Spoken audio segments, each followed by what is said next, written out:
somewhere else, but this is where we found ourselves. Welcome to the local show. People you work with, people you know. Welcome to another edition of the Local Show here, guys, on GrassRoots Community Network. I'm Erik Skarvan, your host. Thank you so much for joining us, including our live audience on YouTube and Facebook.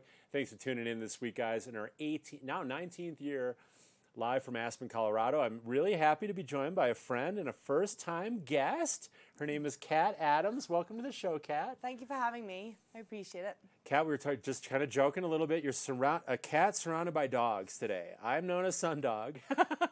This is the Luna dog back in the house. She took the week off for our season premiere last week. So you're in a doggy sandwich.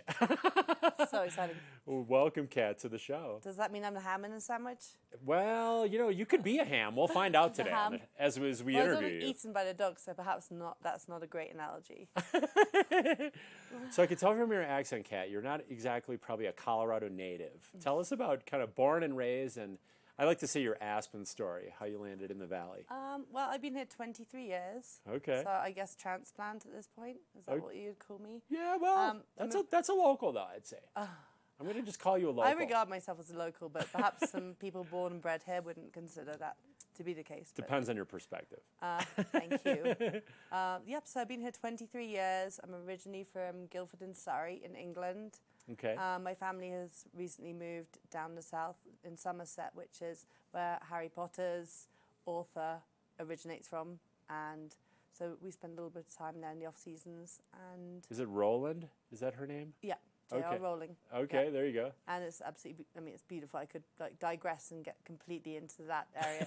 Actually, my family live on Exmoor, on the edges of Exmoor. If you ever get an opportunity to visit, it's a national park. I would love to. And it's beautiful, southwest of England, and it's by the sea, and it's rolling hills, thatched cottages, and little narrow lanes, and it's very, very quintessential. Oh my gosh. But it doesn't get the 300 days of sunshine. We have the 300 days of rain. Right, I was going to say probably the opposite. It's very, very green, and the flora and fauna there is incredible.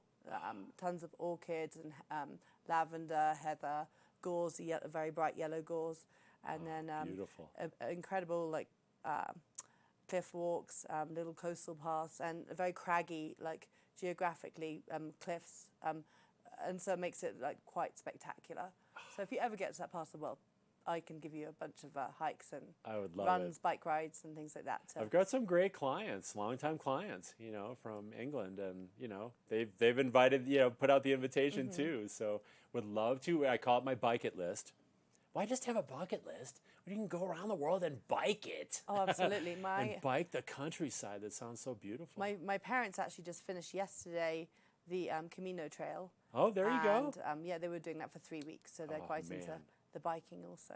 So incredible, incredible. So now you've been in the valley, and you live mid-valley, or no? I live in Woody Creek. Woody I Creek. guess you could consider that mid-valley, or yeah, you're kind of right in between. Right in between. That's a perfect spot. They actually once I moved there 3 years ago. Okay. And my neighbours like to refer the whole community as the Woody Creatures. Woody Creatures. And I just found that so funny. I mean, really, it just made me laugh so hard, and every time I say it, it just makes me giggle. But it's a beautiful area. It's we live on Bullwinkle, so it's on the upper, kind of flat plains, as my neighbour Marilyn likes to talk about them back in the day. I love it. And it's really incredible out there. We have a lot of sunlight, and it's really beautiful. Oh my gosh. Yeah. Well, of course, I have friends and guests, John Oates, Anita Thompson, live right up there. And the Moores, Carolyn, Tom Moore. Yep, Carolyn and Tom Moore, who now say if the barn door's open, it's happy hour. So I'm going to have to... We actually went to the house for a function if the red barn door is open. Yeah, it's an incredible place. Incredible, isn't it? I mean, this is an incredible community. They do the Elks Community Picnic, and then the Morolts also live in our neighborhood, and there's quite a few, old-timers, so to speak, who live up in that area. It's always fun to go, occasionally we'll pedal down to the tavern and have drinks there, and it's just a wonderful place to be right on the Rio Grande Trail where our race is. So awesome. It makes it a little easier. Well, we're going to focus a lot on the race, which is the Aspen Valley Marathon, coming up on July 16th. We want to get people ready. It's the 11th annual event. Correct. But first, we're going to take a quick break, rehydrate, Your beer is full, right? No, we're just drinking water, guys. It's mimosa. This is a family show. Actually, it's local vodka. Water. It's Aspen Tap. We're having fun. We'll put it that way. But we do want to thank our summer underwriters, including welcome on board the City of Aspen Environmental Health Department. We've got Haiti Children, Gonzo Nation, Highlands Ale House, Klug Properties, Picken County Landfill, and Sundog Athletics. We're going to go to our only break of the show, guys. It's about 2 minutes. We'll be back with Kat Adams. She's going to get us ready for the Aspen Valley Marathon, Half Marathon, and 5K. One of the most amazing events in Colorado and a top event in the United States. So don't go away.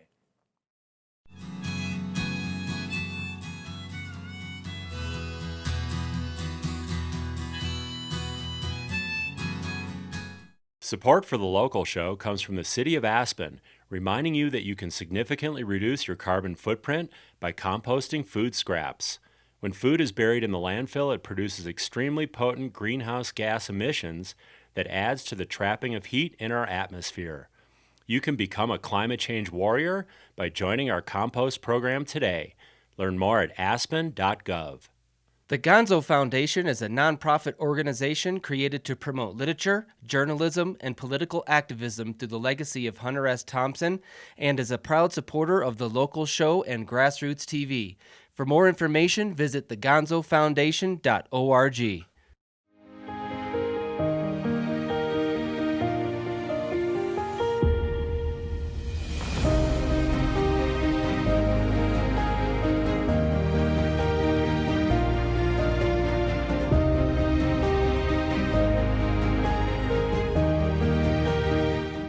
Locally owned and located at the base of Aspen Highlands, Highlands Ale House features delicious scratch-made comfort food, cocktails, beer, and more. Their sunny outdoor deck is ski in, ski out. 2 miles from Aspen, they're open daily, winter and summer. I'm so passionate about this community. I absolutely love living here and raising my family here. It gives me a lot of pride to share this with my friends and my clients and help them achieve their dreams of owning an Aspen snowmass and enjoying this incredible lifestyle.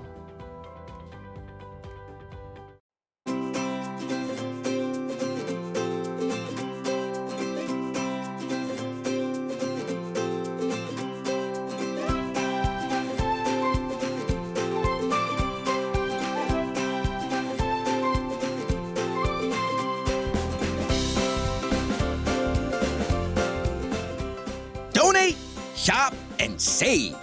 The Mother Lode Mercantile, now open at the Picken County Landfill. Celebrating our 26th anniversary, Sundog Athletics is your opportunity to experience Aspen's most amazing adventure locations and gain new skills to increase your safety, performance, and enjoyment while mountain biking, road biking, hiking, and paddling on Aspen's exclusive canoeing adventure. Like Sundog Athletics on Facebook for fresh adventure updates. Welcome to the local show. People you work with, people you know. All right, guys, we're back here on the local show, our second show of the summer series. Hope you saw our season premiere with local legend Tom Moore last week. That was so much fun, Kat. Talking to your neighbor Tom last week. So sweet. Old school They're Aspen. such great people. Every time I walk into the Ark and like see their faces and what they've done for like land stewardship in Aspen, it's incredible. The conservation efforts that they've been to. Researching, I didn't know this. They were the very first family that donated open space. It's amazing. To the community. Obviously, the entrance to Aspen is the Moore family and the Merold family. Amazing. The other side, Admiral James H. Smith wanted to sell that land to create hundreds of houses where now North Star Nature Preserve. This takes a lot of effort. We're not talking about that kind of issue today. We talked about it a lot in last week's show. But what we're seeing in today's, what I call new Aspen, is we're losing gathering places for locals. We're losing that sense of localness, that sense of community. A survey that came out, reported in today's newspaper, was a lot of locals are dissatisfied. Right. We lost 20% of kind of a satisfaction ranking the last couple years.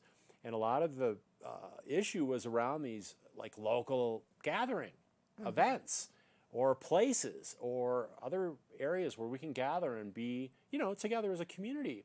The Aspen Valley Marathon represents that now for 11 years. And let's talk about the event. Started in 2010. Let's talk a little bit about the history. So essentially, I believe in 2009, we did a half marathon as a kind of pilot study to see if it would work, whether we could gain local traction, and also to, you know, get our kind of feet, toes wet. There's a lot of puns in there. And so essentially, you know, that was the first event, and then the next year was the first marathon. Okay. So, and we added a 5K too. Nice. So that's... So you kind of tested it. Things obviously went well. Exactly. We wanted to see how it went, check the course, and make sure we could manage when we scaled it up. So, and essentially, you know, when you build out kind of a race, you really want to cater to as many people as you can that are interested in the community and bring them together. So we really wanted to have, you know, distances for everybody. So we have the 5K family fun run, the half marathon, and the full. And the other thing with the half, when we first started it, we actually had it down in W/J Wilson Jaffe Park down by the river. Okay. And so the first start, I've saved the newspaper clippings, is when, you know, we saw the people in the park and you like ran up the hill. From there you ran down, you know, onto the Rio Grande, down to Basalt. Right. But we then soon realized that people were a little frustrated because we thought it would be a great thing to spread out the participants and the runners and, you know, just get the crowd spread out quickly. With that climb off the bat. Yeah, I get that. So it was a great idea in that respect, but people didn't appreciate, you know, that kind of hill start. So, I mean, I thought it would be a great warm-up, but, you know, we then, you know, reevaluated after that first year, and then we just based it right there where the solar farm is, now gone in, just near Stevens Street. And so we gathered there for the half, and then the full's in Wagner Park, and the 5K is just down in Basalt Lions Park. So, you know, it's evolved, and we've most certainly had a lot of help from a ton of volunteers, and people are welcome to volunteer if they'd like. But you know, with the help from the local community and different organisations, we've really built up a wonderfully well organised event. So. And then the centerpiece of the Rio Grande Trail is just gorgeous. It's absolutely idyllic. You know, it just along the Roaring Fork River, gradually downhill. It's just like you said, idyllic. One of the most scenic marathons in the United States. One of the most popular and fastest, because it is gradually downhill. We're so excited about that. I mean, I love running, and so one of the goals was to make it a Boston qualifying event. Nice. So we've measured the course, and we have it verified with the Boston committee. We're actually processing the measuring for it right now for this year, and yeah, it essentially is a downhill fast course, and the beauty of it is that it's off-road. We have asphalt, so people can, road runners can get up a good amount of speed. And there's sections of the course from Cemetery Lane down, from that park there, where there's, you know, some dirt sections, you know, just Stein Park. Stein Park, sorry. The crushed gravel. Yes. And so that makes it a little easier on the knees. And then on the side of the asphalt, there's also strips which go for quite some time of just, you know, the gravel again, so your knees can have a break, which I like. I like that too. I like that. I only run on dirt. I just can't pound pavement. I mean, I'm an older guy too, you know. You're not that old. In our old age, you know, we got to be careful on those joints. But it is, yeah. I mean, you've got all those great attributes, and I think that, you know, bringing the community together to, especially kind of like the year we missed the race because of COVID, that next year was even more kind of heartwarming and energy and happiness, and people were just so excited to kind of get back out and see each other. And talk a little bit about that community, kind of that feeling like that you get from the event. I mean, I think what brings me the most joy is most certainly like seeing people and hearing their stories at registration. Yeah. And, you know, at the start line, going to the start lines and seeing people and understanding how hard they've trained to get to that start line. And today is the reward, you know, because you've put in all those hours of training and those days of training through thick and thin. And you know, it's so challenging to get out a lot of the time. And just to go out and run a great race and be well supported, you know. And so that definitely has brought me a lot of joy. It's so fun, and I know, you know, being the announcer and the MC, each year I get so much positive feedback. And some of the most fun things I see are like the kids coming through. Because I don't see that at a lot of events. You see more kind of, I also work at the Grand Traverse and other more kind of serious, like you have to be almost elite to do it. Yeah. This is opened up, like you said, with a 5K. An And opportunity for as well. family and half. Yeah. Families, kids, but some of the kids going over the line with like their hands in the It's air. so sweet. And, So sweet. and hand in hand with their parents, arms in the air. It's so Some sweet. of that It really stuff is. is And amazing. also, for me, seeing the disabled athletes. Yes. There was a gentleman called Grant Bartholomew from Tucson. He came down 3 years ago with 3 other wheelchair athletes. Wow. And we'd love to have him back again this year. I'm going to reach out to him shortly.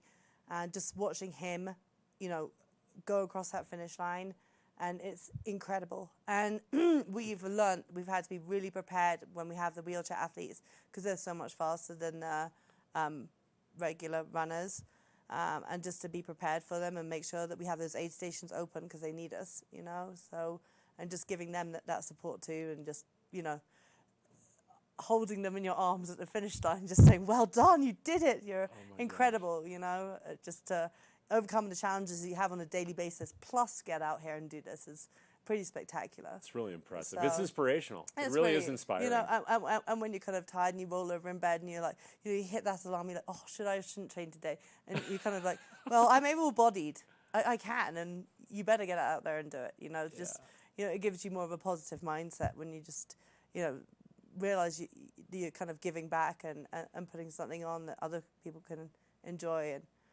And I've spoken to quite a few participants who have been sick or have had some very difficult illnesses, and they speak to me at registration and they cannot thank us enough for putting on the event. And it's just exciting. Like their gratitude. It's so exciting. Really and to watch them fulfilling. come in, and some elderly athletes, and watch them finish the race. And we've kept the course open a few times, beyond what we said, just to get a few people across the line. And it just watching that happen is just you get that kind of like just a yes, joy. Just a it's yes. Like joy. Yeah. So such a great feeling. It is, and it most certainly drives us to keep going with it, with the event, when we stand at the finish line and we get those moments, with these different it's really great. Well, let's talk a little bit more about the participants, because there's a pretty interesting demographic. The average racer is about 40. Yeah, the average race is about 40, and we have more women than men. Okay, well, that's good for me. Yeah, it's really good for you. So that works for me. I don't even care if I'm racing or talking. It's interesting, and we most certainly have quite a few over 50s as well. Okay. Running our event. It looked like the oldest is up to late 70s. Yeah, I think we've even had somebody in their 80s before do the half. Yeah, I think I remember.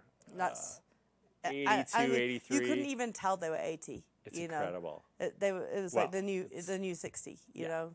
There's a reason, right? Because they keep running. They keep going. Like Klaus says, whatever you do, don't stop. Don't stop moving your body. A body motion stays in motion. Exactly. Body on the couch. So be careful, Kat. Right. Don't tend to stay on the couch. I honestly don't know the last time I sat on the couch for this long, so I'm having quite a nice time, actually. Thank you. Well, good thing we duct taped you down onto the leather. That's so fun. So we talked a little bit about the history. It's a qualifier for Boston. Yeah. About 15% of the field, on average, qualifies for Boston. It's pretty amazing. We have 1,200 feet of elevation, loss.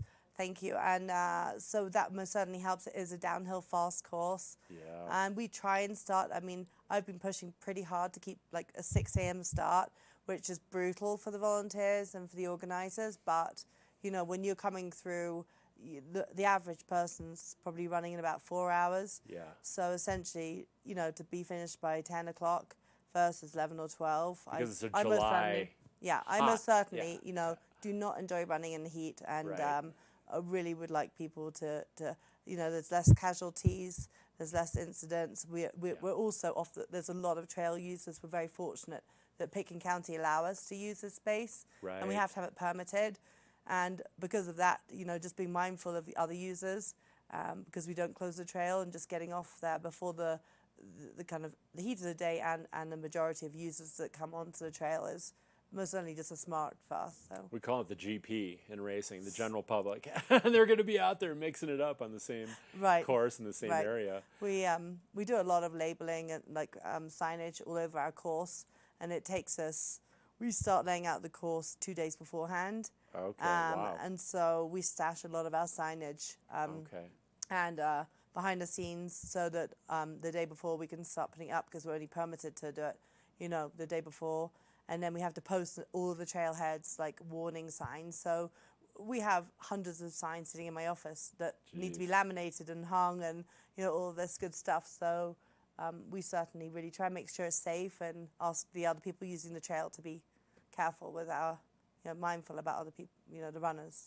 So you guys are still in need of volunteers? Yep, that's correct. We are always looking for volunteers. Our incredible volunteer director, Kylie Van Horn, who's an amazing athlete, as well as her husband, is our... Sean Van Horn. Yeah, Sean we Van know Horn. about Sean. He gets a mention. So essentially, she's our volunteer director. Okay. And she's just done a fabulous job for us. And she's like the glue of the event. She really keeps the event together. And she's like... we have a sign up on the website on Aspen Valley Marathon, and she then takes all of the athletes and volunteers, and make sure that all the athletes are well catered to. So they can contact Kylie through the Aspen Valley Marathon website? Yeah, exactly. There's a button on there to volunteer. And you're also looking for event sponsors, correct? We are looking for event sponsors. Which is just an ongoing, which is an ongoing thing, which is great. And we have had some amazing sponsors in the past. We have Woody Creek Distilleries. We've had Aspen Daily News. We've had Clark's Market. In the past, the Aspen Clinic have sponsored us too, and things like that. So we have a champagne sponsor as well. Oh. And so there'll be that at the finish line, and we also... Very nice. Oh, that's right, because you guys serve champagne we flutes. We do serve champagne. I'm glad you mentioned that. So that over 21s at the finish line, and we're pretty careful about that, but it's a really nice touch. We have beautiful aspen leaf. It's an aspen leaf medal. It's like a polished silver medal. Very sweet. And lunch. And lunch. We do custom salads.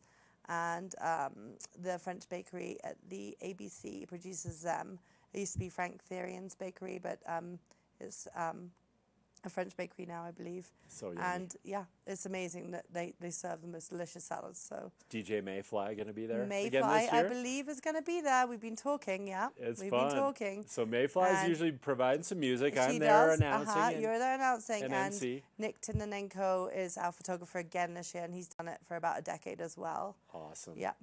It's like you really have a good crew. Oh, I'm so lucky. Like a base crew. One of my dearest friends from college also comes out from Tucson with her husband. Her name's Sabine and Vic, and they come out to help for the race too. Sweet. And they've been helping behind the scenes, and they're incredible humans. So I'm sweet. very excited to get to see them too. So let's talk about, because you're a runner, and we're down to just a couple minutes. But say someone's wanting to aspire to do their first race, or they just want to improve. Right. Just a couple like training tips maybe, or prepare. Tips to prepare for a marathon. I would say maybe start small, like with a 5K or a half, especially at this stage where just 1 month out. But if you can most certainly definitely do a 5K if you don't have much fitness. That's only 3 miles, and it's fairly flat course around Basalt. It's a family fun run, so get involved with that and then ramp up next year to a half. Or if you've done a little bit of running and general fitness, you can pretty much walk and jog that half marathon. There's aid stations, very well supported, and it's all downhill. So I would say, you get out there. You could start off by doing 4 miles and then ramp up 6 and then 8, then 10 over the next, few weeks, and then the last week kind of do a little bit of a taper. I mean, I'm not a professional trainer, and probably some coaches will be looking at me now shaking their heads. But, you can have a nice rub down at the end and some cold, champagne and the cold flannels, and there'll be a lot of people. The joy will take away a little bit of the, perhaps, discomfort you have. And the other thing is that we also... a portion of our proceeds go to several really amazing organisations. So Challenge Aspen, perfect. The Hope Centre, and the Youth Centre, which is after-school program for kids here in the Aspen community. So we sponsor, we basically give to them too. The benefactors. The benefactors. So, Okay. you know, if you decide to sign up and you're having a hard time, think that you're doing something good for other people, and, you know, also getting out there and improving your fitness and having fun with a community event. So, yeah, that's pretty much it. Kat, we're out of time. I wish we had more time, but I think we covered the points. I think we had. Did you have fun? Thank you for having me. I enjoyed it. Yeah. Then we accomplished our goals. I think so. And I hope you guys had fun. Then we've accomplished all our goals. Thanks for watching this week on The Local Show. The Gonzo Foundation is a nonprofit organization created to promote literature, journalism, and political activism through the legacy of Hunter S. Thompson, and is a proud supporter of The Local Show and GrassRoots TV. For more information, visit thegonzofoundation.org.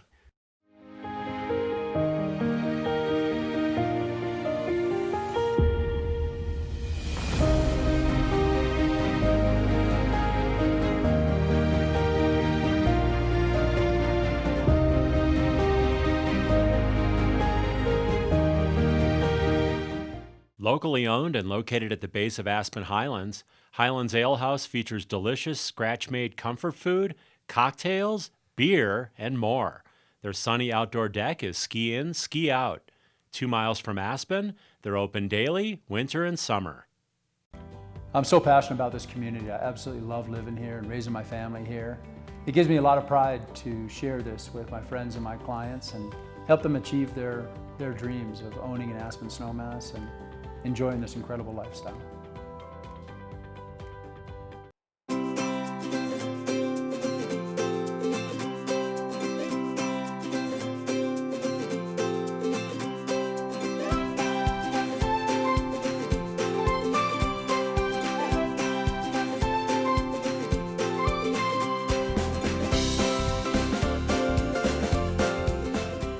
Donate, shop, and save.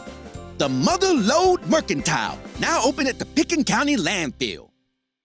Celebrating our 26th anniversary, Sundog Athletics is your opportunity to experience Aspen's most amazing adventure locations and gain new skills to increase your safety, performance, and enjoyment while mountain biking, road biking, hiking, and paddling on Aspen's exclusive canoeing adventure.